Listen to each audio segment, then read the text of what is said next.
Now, before we dig too much deeper into the Sermon on the Mount today, I want to point out what I would call the theme verse of the Sermon on the Mount.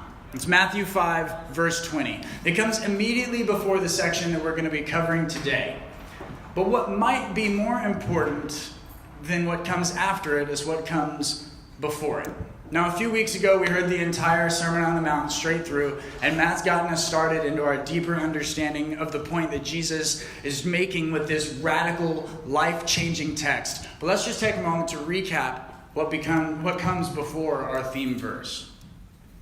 First things first, Jesus turns upside down everyone's preconceived notions about where our priorities should be with the Beatitudes. Then with the salt and the light, he reminds us that we are meant to be set apart. Then he comes in to talk about the law and the prophets, and that's where we get our theme verse, Matthew chapter 5, verse 20. For I tell you that unless your righteousness surpasses that of the Pharisees and the teachers of the law, you will certainly not enter the kingdom of heaven. Let me read that again. Unless your righteousness surpasses that of the Pharisees and the teachers of the law, you will certainly not enter the kingdom of heaven. You will certainly not enter the kingdom of heaven. Now remember, y'all, these are the words of Jesus, the Son of God, who eventually went on to die on a cross just 22 chapters later in the book of Matthew. When he says, you will certainly not enter the kingdom of heaven, we need to start listening because our salvation is at stake. So y'all know how churches tend to, fight amongst themselves about things. Things like women's role, instrumental music, alcohol and sexual orientation. Things like heaven and who's going to go there and who isn't. Well, we call those salvation issues, right? These are things that people believe will affect someone's salvation. And sometimes they're things that people believe are so important to their own salvation that they have to correct somebody else who thinks something else. And people disagree a lot about these things because the Bible doesn't always lay out answers for us plainly. And even when it does, we have to take into account the fact that it was written 2,000 years ago. We have to compare the context of Jesus' time versus the context of now. And even that is something that people tend to disagree about as well. You see, the Bible is not a script or a speech that we can get a transcript of and say, this person said exactly this thing. So things are sometimes confusing. They're open to interpretation. But the Sermon on the Mount is a speech. And we do have a transcript of it, or close enough to a transcript of it for our purposes. The point is, we have the Sermon on the Mount. We have the little red words of Jesus within our Word of God. And in our theme verse, Jesus shakes us back awake and forces us to realize exactly how radically life-changing and eye-opening walking in God's loving rule and reign can be. Unless your righteousness surpasses that of the Pharisees and the teachers of the law, you will certainly not enter the kingdom of heaven.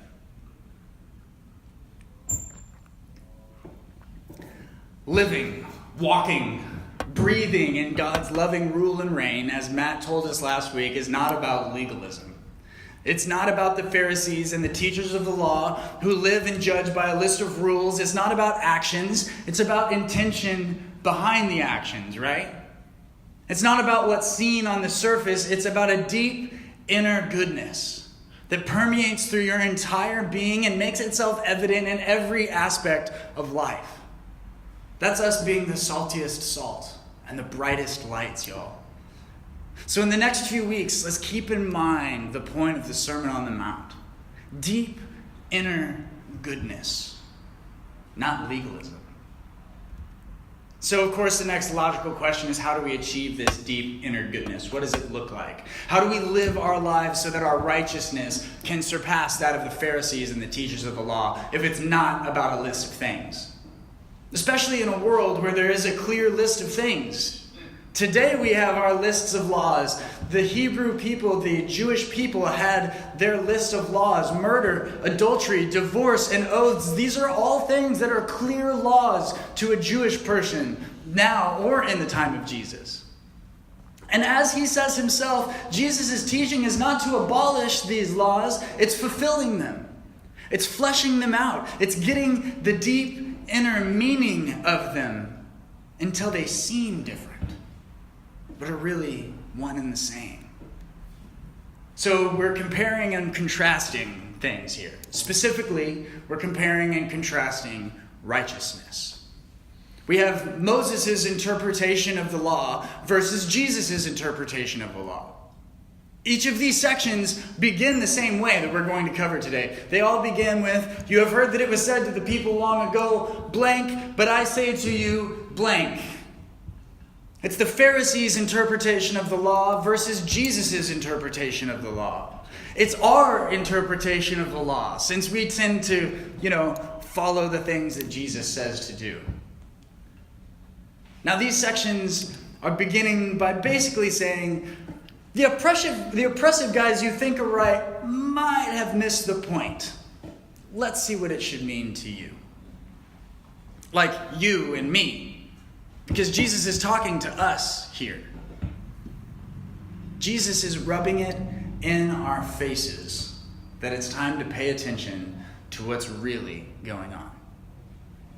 Righteousness is not a legal matter. It's not about being perfect in the eyes of the law. As we've said time and time again, it's about being perfect in the eyes of our Creator, who is perfect and who created us in His image. So let's continue onward and let's see how He tells us to do it. So our first section and our first slide is usually entitled Murder. Let's read it again, verses 21 through 26. "You have heard that it was said to the people long ago, 'You shall not murder, and anyone who murders will be subject to judgment.' But I tell you that anyone who is angry with a brother or sister will be subject to judgment. Again, anyone who says to a brother or sister, 'Rakah,' is answerable to the court. And anyone who says, 'You fool,' will be in danger of the fires of hell." Now, we all know the 10 Commandments. Or at least we've heard them enough to be able to recognize them, right? Obviously, Jesus here is referencing the 6th commandment, "Do not kill." And obviously, the commandment still stands, right? You're still not supposed to kill people. But Jesus takes us deeper. God isn't settling for us to just not kill each other. He wants our deep innerness to be good. I mean, I get angry sometimes, and it's never been that much of a stretch to keep from murdering, Do not murder isn't the hardest rule to follow. But Jesus is telling us here that the bar is a little bit higher and a lot deeper. He follows it up by giving us 3 very similar statements back to back. If you are offering a gift at the altar and there anyone who says to a brother or sister, "Rakah," is answerable to the court. Anyone who says, "You fool," will be in danger of the fire of hell. Anyone who is angry will be subject to judgment. Why does he tell us this 3 times in a row? He's basically telling us that to be angry with someone, to demean them with insults, is equally as offensive to God as murdering someone. Now, part of me thinks that the reason Jesus said it 3 times in a row is because he wanted to sneak a swear word in there for fun. Okay, Rakah is a pretty intense word at the time. I'm not even going to begin to translate it for you guys because I want to keep my job. And Jesus had the perfect opportunity to throw it out there for dramatic effect. And I would venture to say it probably got their attention pretty well. Which has got to be the reason why Jesus is repeating himself. I know if I say something 3 times in a row and I throw a swear word in there, I really mean it. I think Jesus does too. You see, Jesus is telling us that murder begins so much further before the final act takes place. It begins with an angry thought, or an angry word, or a thoughtless insult. The real death occurs when we speak unkindly or thoughtlessly to others. Where there begins a discord, a dissolution, a pain in the relationship that wasn't there before and cannot entirely be taken away, it's brought into reality by words. It's that first straw, not the one that broke the camel's back, but the first one. It was brought into reality by speaking. And at that point, the damage is done. Righteousness is right relationships. Relationships that spring out of a right heart, mind, and soul that always bring about blessing and life. Jesus is completely in right, peaceful, life-giving relationship with God and all of creation. It's not about action. It's about relationship. It's not about doing right. It's about being right. It's about deep inner goodness. That's why it's blessed to be poor in spirit, to recognize our need for pure relationship with God and with others. Then in the second half of our section on murder, Jesus just rubs it in our face again and gives us the examples where we are in the wrong. It's easy to think about being nice to other people when they're wrong. But it's a little bit more difficult to accept that we are wrong sometimes. He shows us how to handle it and then leaves us to extend that onto others who have done wrong to us. It's a little something called the golden rule. Do unto others. Working for pure relationships with others is going before the altar. So how can we go before the altar if we're actively doing the opposite?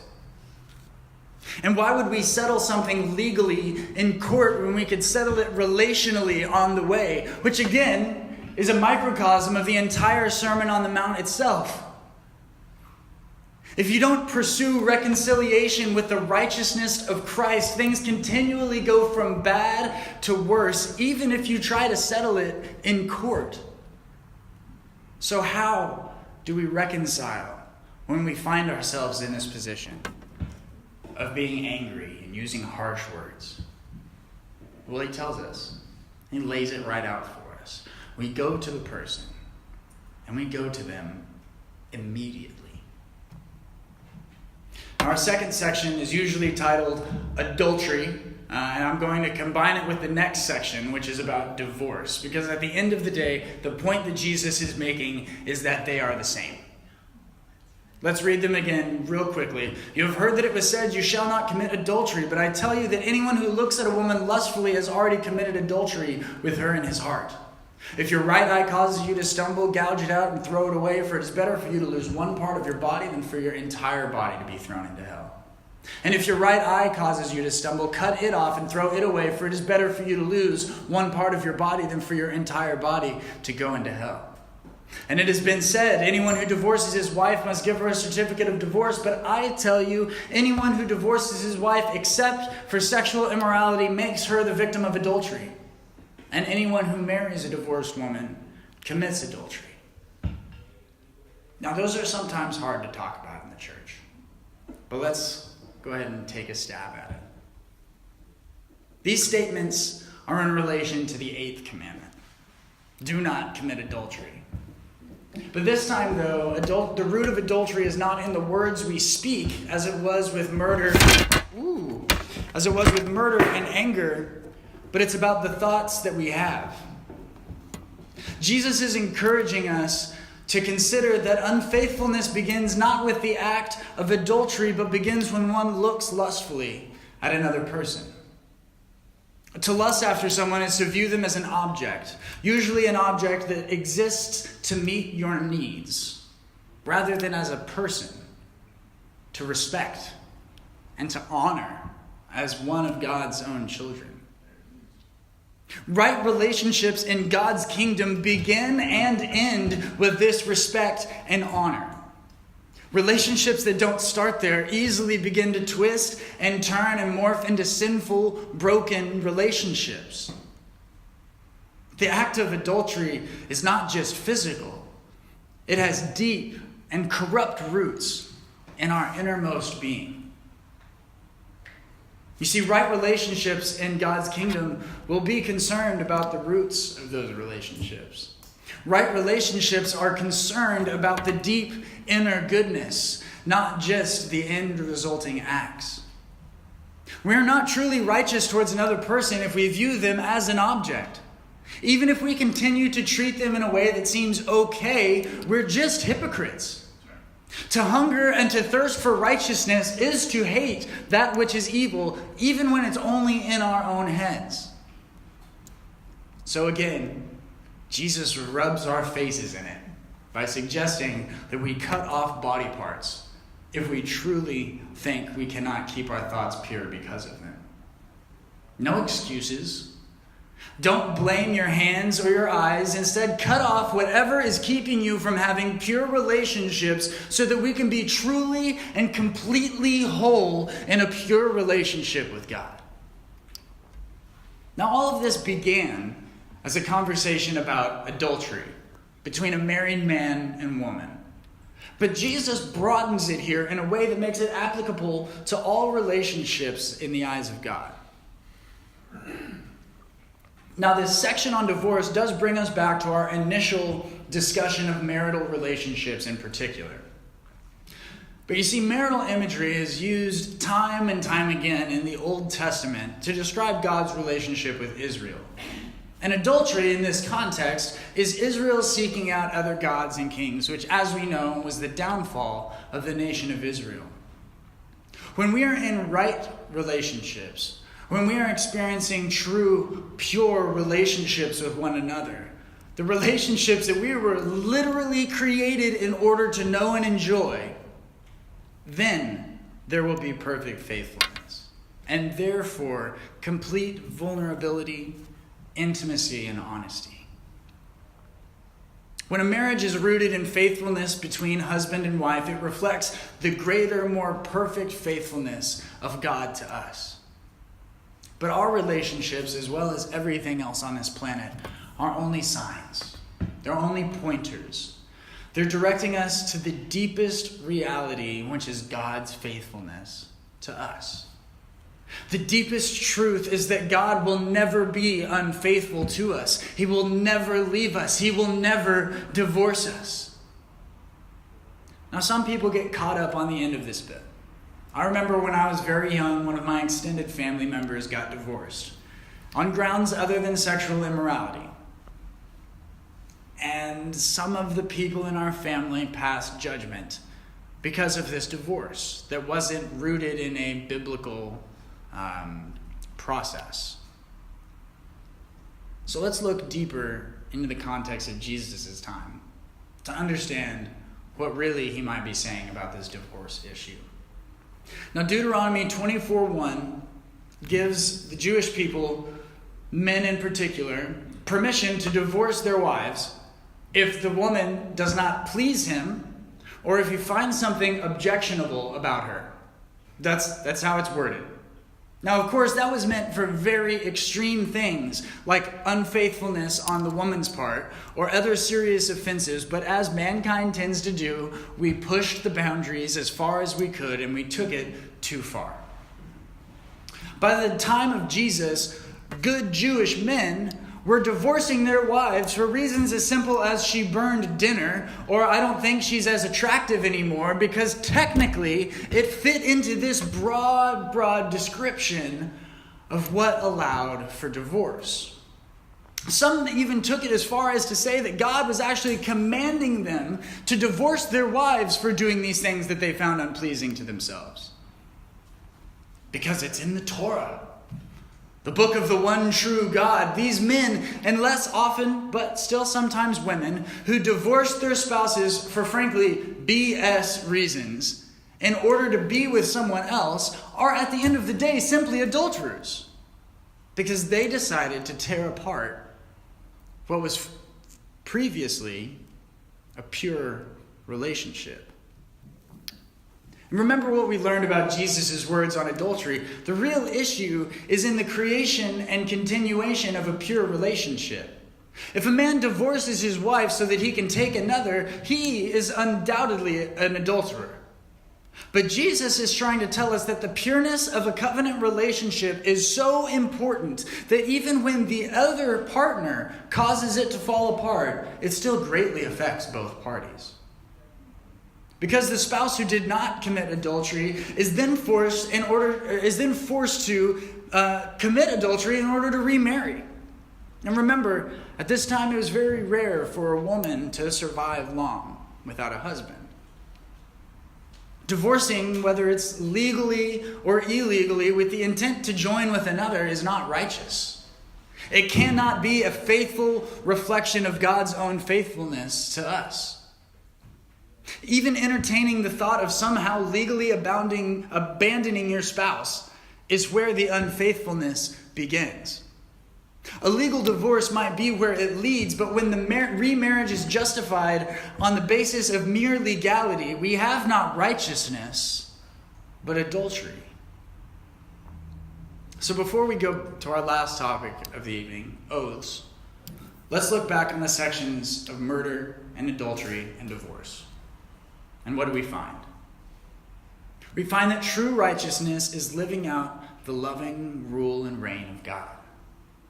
Righteousness that comes from God begins all the way back in our thoughts and in our words. True righteousness leads to relationships that are founded deeply in trust, so that vulnerability, intimacy, and honesty are possible, without fear of hypocrisy or betrayal.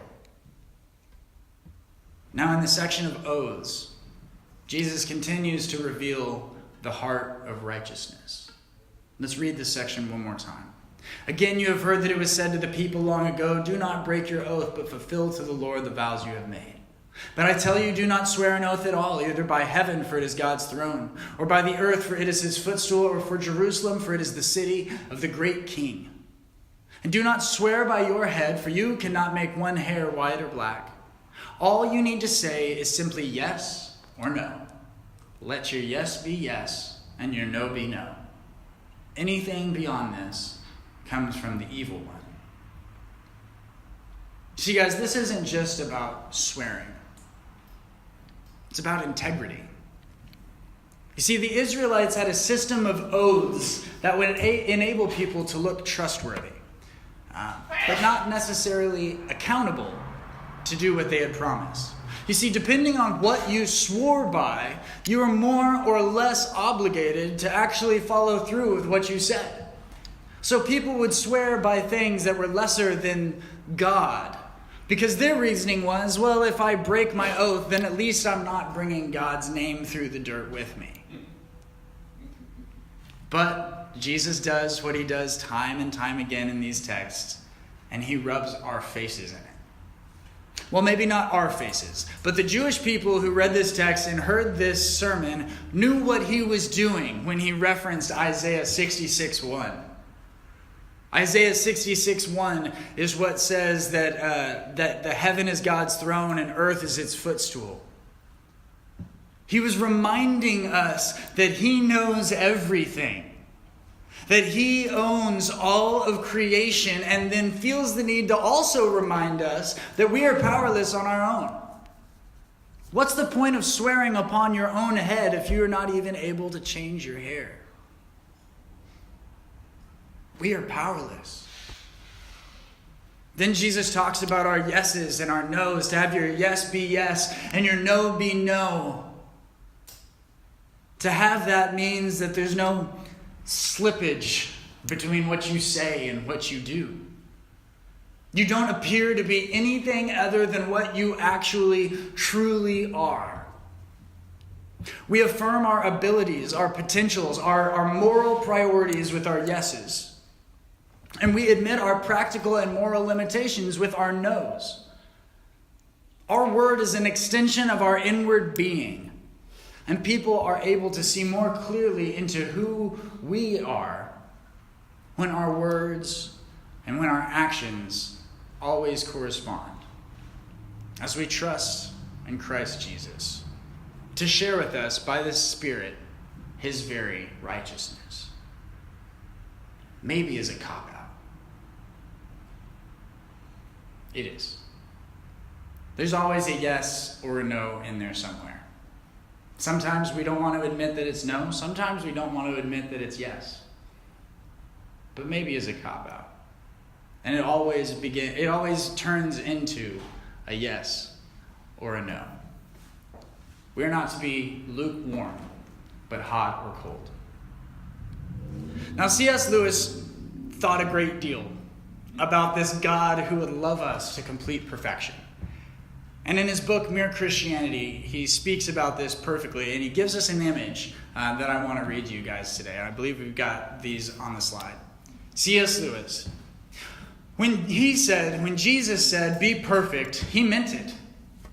He meant that we must go in for the full treatment. It's hard, but the sort of compromise that we're all hankering after is even harder. In fact, it's impossible. It may be hard for an egg to turn into a bird, but it would be a jolly sight harder for it to learn to fly while remaining an egg. We are like eggs in the present. And you cannot go on indefinitely being just an ordinary, decent egg. We must hatch or go bad.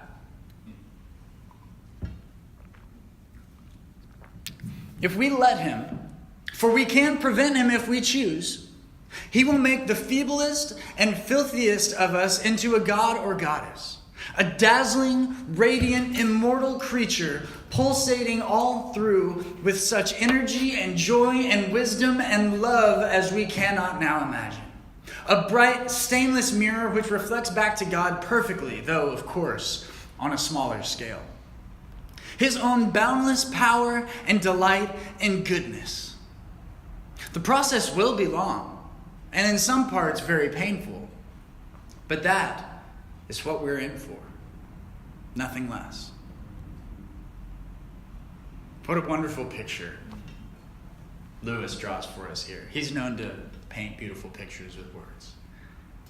Trying to hold on to sin in our lives is like trying to fly while remaining an egg. It's impossible. God's love will win out in the end, and you can set your clocks by that. His desire is for us to fly, and so all the sickness and all the twistedness must go by the wayside. His desire is for us to live in his loving rule and reign, and often what we cling to in our thought lives is something that does not lead to right relationships into life. And in the end, it's not worth holding on to. Jesus warns us of the dangers of holding on to them. He shows us in his own life the true source of right relationship with God and with others, and he calls us to turn to him, to cut out the heart of wrong relationships, and to receive from him the gift of holy, loving, pure relationship based in a deep inner goodness. Can we trust him to do this work in us? Will we offer up to him in faith what needs to be done away with in order to look to him so he can provide us with his true righteousness? Search yourself. Find the deep inner goodness. Channel it. Live through it. Let it challenge you. Let it grow you. Let it fill you with passion until it has permeated every fiber of your being.